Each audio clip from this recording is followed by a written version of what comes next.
अस्सलामुअलैकुम। ये मेरे पास एक केटल आई है, अंडा केटल, ठीक है। इसमें आप चाय वगैरह बना सकते हैं, एग वगैरह बॉयल कर सकते हैं, ठीक है। ये मैं पहले आपको इसकी अनबॉक्सिंग करके दिखाता हूँ। ये देखिए, ठीक है।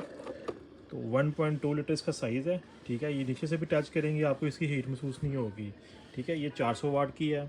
किसी ने लेनी हो वो मेरे व्हाट्सएप पर रब्ता कर सकते हैं। बिल्कुल मिनी स्टोक है ये वाला।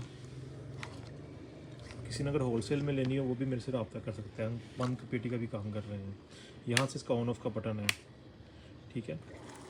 ये इसकी आप कैसे चेक करें, आपको इसका आइडिया हो चीज़ का। जिसने लेनी हो मेरे व्हाट्सएप पर रब्ता करें। ये मेरा कार्ड है।